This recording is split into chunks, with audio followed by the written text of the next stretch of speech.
Welcome back to Newsmax Now. A big night for Donald Trump with near record turnout in New Hampshire. He did get a lot of his support from people who have never graduated from college.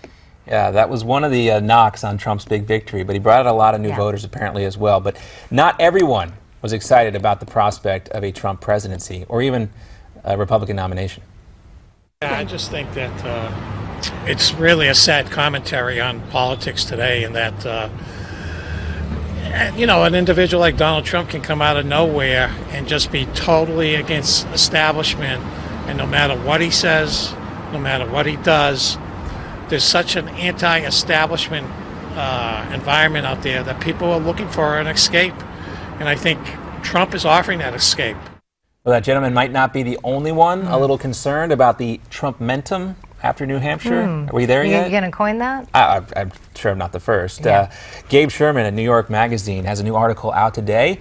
It is titled, "Fox News Settles in for a Long Campaign with Donald Trump, a Candidate Who Proves the Network Has Lost Its Power." Quote, "The grip that Rupert Murdoch, Roger Ailes and co. have held on the GOP for nearly a generation got a little looser Tuesday night.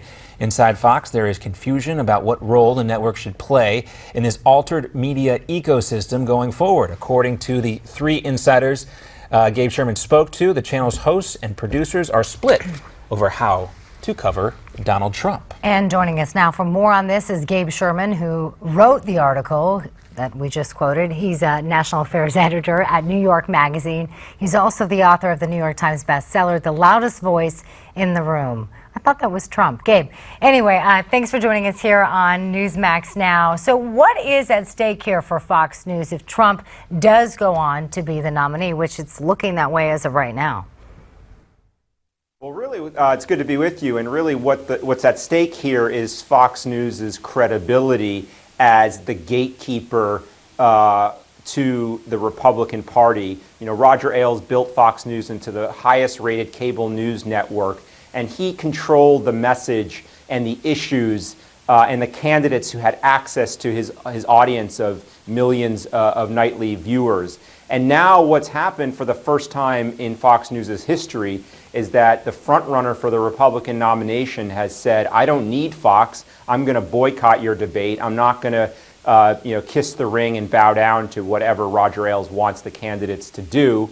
And look at where he is. Donald Trump is leading the race. So he has exposed and kind of unmasked Roger Ailes as sort of not being the wizard behind the curtain. He's a brilliant and powerful TV producer, but he no longer can control the issues that Republicans want to talk about. Gabe, earlier we talked about this supposed affinity for Marco Rubio over there at Fox. Is there anything that you've seen in your reporting as to why Marco Rubio would be Roger Ailes' golden boy this election cycle? And why not Jeb Bush, considering there's that connection between the Bush family and Roger Ailes?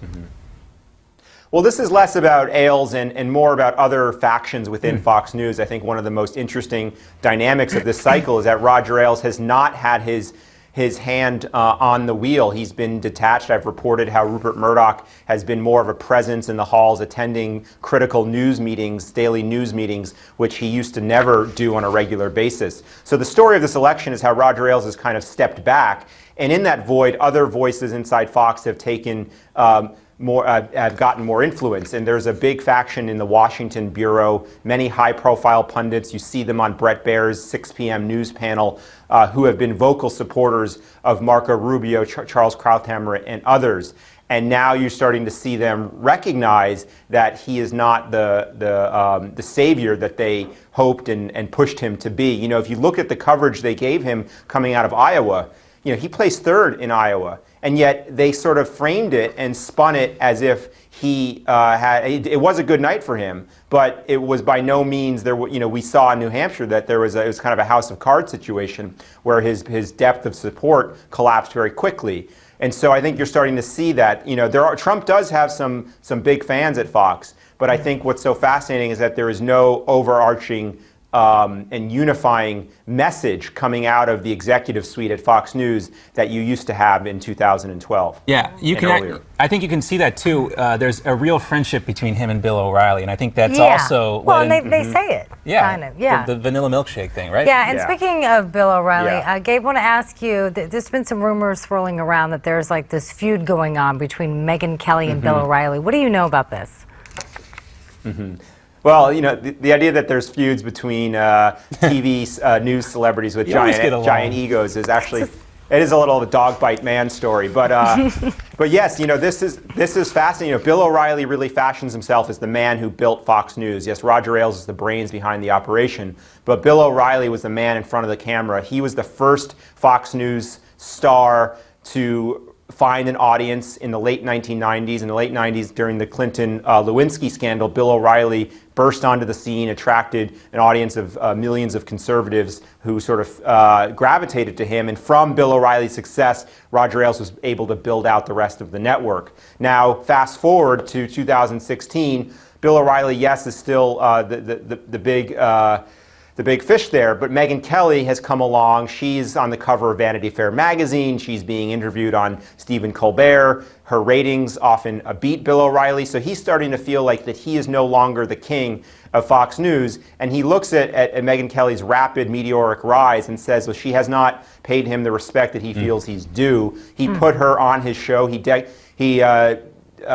gave her a segment on his own show called The Kelly File, which he has told people helped build her stardom. Well, so yeah, I think this is a case of... That's how a lot of Fox News audience members got to know her very well, and I know you wrote about too the fact she was on the Colbert Report or the Late Show, which seemed to go right after the Super Bowl. Obviously, anyone would love that time slot too. Also, one more thing we want to ask you about real quick while we're on the subject of Fox News. Rupert Murdoch today sent out what some might consider somewhat of a strange tweet, and we're quoting it here. Chris Christie's suicide bomber damages victim while blowing himself up.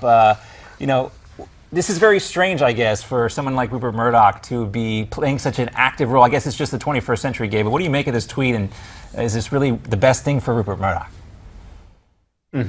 Well, Rupert has discovered social media several years ago and has been a prolific tweeter. And he sort of drops these kernels of these fascinating little glimpses into his thinking about politics and the world.